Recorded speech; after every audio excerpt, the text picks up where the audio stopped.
রাজ্যের সমস্ত হাসপাতালগুলো সমাজ বিরোধীদের মুক্তাঞ্চল হলো কেন? রাজ্য সরকার জবাব চাই, জবাব দাও। জি কর মেডিকেল কলেজ ও হাসপাতালে মহিলা ডাক্তারকে খুন করার ঘটনার প্রতিবাদে বিক্ষোভ বালুরঘাটে। জি করের ডাক্তারি পড়ুয়াকে ধর্ষণ করে খুনের ঘটনায় আজ বিকেলে বালুরঘাট জেলা হাসপাতালের সামনে বিক্ষোভ মিছিল করল সিপিআইএম। বালুরঘাট 1 নম্বর এরিয়া কমিটির তরফে বিক্ষোভ প্রদর্শন করা হয়। এদিনের বিক্ষোভ কর্মসূচি থেকে একটাই বার্তা দেওয়া হয়, অতি সত্বর যেন দোষীরা উপযুক্ত শাস্তি পায়। এদিনের কর্মসূচিতে উপস্থিত ছিলেন সিপিআইএমের 1 নম্বর এরিয়া কমিটির সম্পাদক অনিমেষ চক্রবর্তী সহ অন্যান্য নেতৃত্বরা। আপনারা জানেন যে গত শুক্রবার অর্থাৎ 9 তারিখ ভোর রাতে আমরা দেখলাম যে জি কর মেডিকেল কলেজে দ্বিতীয় বর্ষের এমডির পাঠরত এক আমাদের ডাক্তার যিনি ওখানে শিক্ষা লাভ করছিলেন, সঙ্গে ওখানে তিনি পেশায়ও যুক্ত ছিলেন। সেই ডাক্তারবাবুকে আমরা দেখলাম যে রাতের অন্ধকারে অর্থাৎ ভোর রাতে তার উপরে পাশবিক অত্যাচার করা হলো এবং পাশবিক অত্যাচার করে তাকে হত্যা করা হলো। এবং সবচেয়ে আশ্চর্যের বিষয় আমরা লক্ষ্য করলাম যে তাকে হত্যা করার পরেও সেখানকার যে প্রশাসন অর্থাৎ হসপিটাল প্রশাসন এবং পুলিশ প্রশাসন থেকে বলার চেষ্টা হলো মেয়েটি নাকি আত্মহত্যা করেছে। আমরা লক্ষ্য করলাম পরবর্তীকালে সেখানকার যখন ডাক্তারবাবু এবং সেখানকার যারা নার্স সবাই যখন মুভমেন্টে নেমে গেল তখন তার পোস্টমর্টম হয় এবং পোস্টমর্টমের মধ্য দিয়ে বেরিয়ে আসে যে তার 10 জায়গায় পদচিহ্ন আছে। আমরা বলতে চাই যে কে এমন যিনি আছেন জড়িত যে তাকে আড়াল করবার জন্য আজকে এই পুলিশ প্রশাসন থেকে সরকারি প্রশাসন সবাই মিলে তাকে সেভ করার চেষ্টা করছে।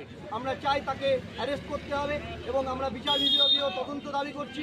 আমরা দাবি করছি যে এর পিছনে শুধু ওই যে অ্যারেস্ট হয়েছে সেই নয়, সঙ্গে যারা যুক্ত আছে এমনকি পুলিশ প্রশাসন বলুন বা যারা আধিকারিকরা যারা আছে তারা সবাইকে সেই শাস্তির আওতায় আনতে হবে। আমরা এই দাবি আমরা আজকে করছি। আমরা দাবি করছি এর সঙ্গে যে আমাদের বালুরঘাট হসপিটাল এখানেও আমরা দেখেছিলাম বেশ কিছুদিন আগে একটা অসামাজিক কার্যকলাপ হয়েছিল। আমরা এই অসামাজিক কার্যকলাপের পরিস্থিতি হয় ফলশ্রুতিতে দাঁড়ায় এই সমস্ত ধর্ষণের কাণ্ড। আমরা মনে করি আমাদের বালুরঘাট হসপিটালে যে সমস্ত নার্স দিদিরা আছে, যে ডাক্তার দিদিরা আছে, তারাও কেউ সেফ নেই। আমরা চাই তাদেরকে সিকিউরিটির ব্যবস্থা করতে হবে। মূলত এই সমস্ত দাবি, আরও বিশেষ কিছু দাবি আছে, সেই দাবি নিয়ে আজকে আমরা এখানে আমাদের অবস্থান বিক্ষোভ কর্মসূচি আমরা করছি।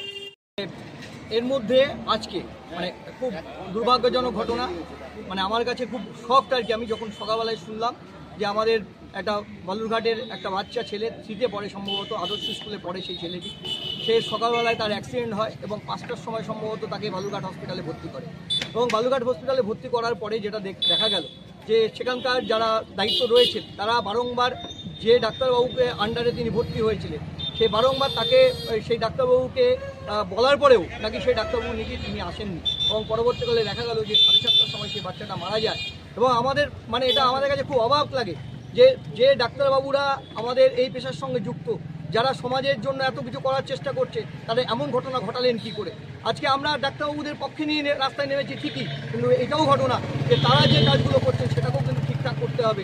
আমরা আপনাদের মাধ্যমে সুভাষ সাহেবকে বলতে চাই অবিলম্বে এই বিষয়ে তদন্ত হোক এবং তদন্ত হয়ে যদি যে ডাক্তারবাবু এই ব্যাপারে দায়িত্বে ছিলেন তার যদি শাস্তি না হয় আমরাও কিন্তু সে বিষয়ে দেখব এবং তদন্ত করে একটা সঠিক চিত্র যেন আমাদের সামনে আসে।